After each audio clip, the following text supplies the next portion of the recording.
Vivacité, le festival des associations marseillaises, revient ce dimanche 7 septembre 2025, de 10h à 18h30, sur le Vieux-Port, entièrement piétonnisé pour l'occasion. Vivacité, c'est l'événement incontournable de la rentrée pour découvrir la richesse du monde associatif marseillais.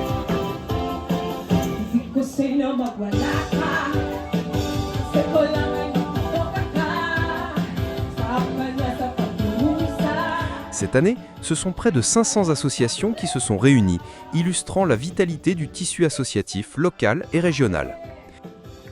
C'est alors qu'au détour de ce rassemblement, j'ai retrouvé un vieil ami, Yvan Sorel. Connu sur le ring, mais aussi dans les quartiers pour son engagement, Yvan est champion de France et détenteur de titres mondiaux en MMA, pancrace et kickboxing. Il est également éducateur sportif, acteur et fondateur de la Team Sorel, un club créé en 2005 dans le 3e arrondissement de Marseille.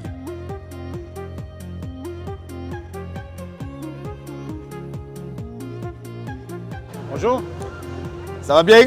Tout le monde te connaît à Marseille. Et pour ceux qui ne te connaissent pas, est-ce que tu peux me faire une petite présentation? La présentation elle est simple, Yvan Sorel, 38 ans, 20 ans de MMA à Marseille. J'ai amené le MMA, cette discipline qui était malheureusement interdite et décriée, dans cette ville, chez moi. Exactement, à Marseille. Exact.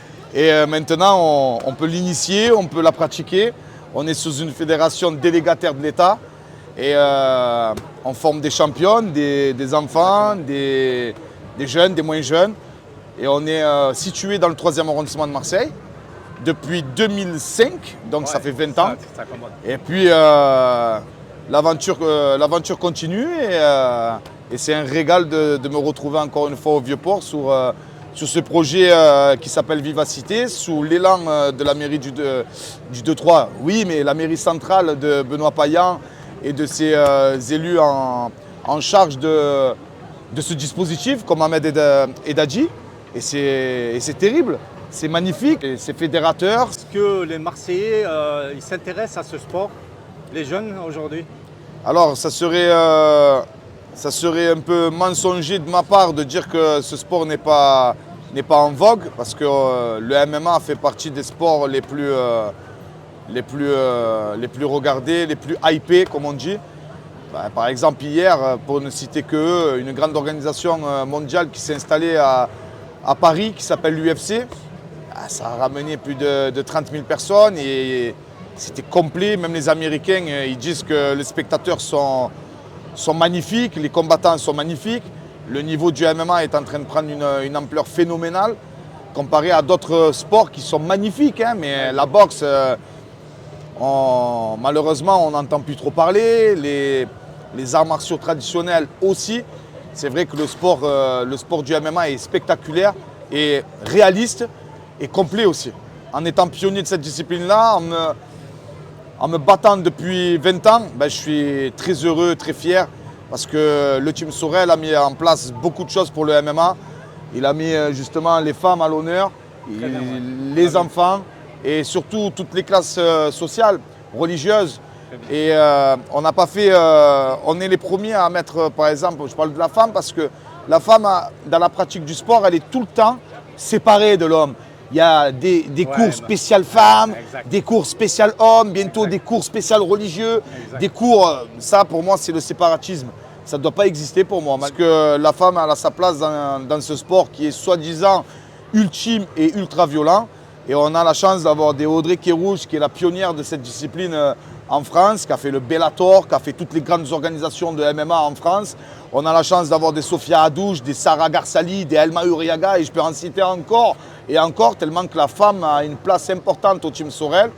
Et pour moi, voilà, c'est magnifique parce qu'en étant Marseillais dans une ville rebelle, je me suis toujours battu pour le MMA, pour ce sport qui est toujours encore un peu décrié.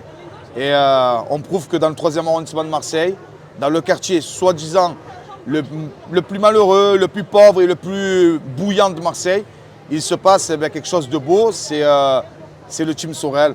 C'est de transmettre des valeurs de citoyenneté à travers celles des arts martiaux. Et il n'y a pas d'autre mot que ça, que vive le MMA, vive le Team Sorel et vive Marseille, quoi.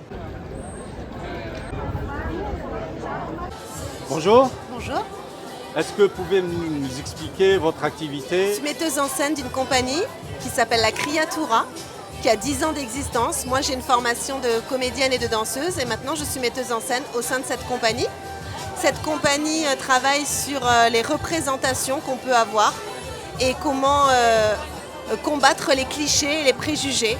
Alors autant des représentations culturelles, sociales, identitaires, sexuelles. Et du coup, c'est une compagnie aussi avec laquelle j'arrive à mener des combats contre certaines discriminations. Voilà, et je monte aussi pas mal d'ateliers en direction de tous les publics, pour une véritable diversité des publics. C'est l'image de Marseille et cosmopolite. C'est l'image de Marseille et c'est l'ADN de la Criatura, vraiment. Ouais. Monter des projets avec des jeunes, des vieux, de toutes origines, de toutes confessions. C'est vraiment l'objectif de cette compagnie, c'est de décloisonner. Comment vous travaillez au niveau de la structure? On est intermittent du spectacle, D'accord. voilà. On est deux, on va dire, vraiment à la tête de la compagnie. Moi, je suis vraiment sur la partie artistique. Et il y a Anaël Audet qui travaille sur toute la partie administrative.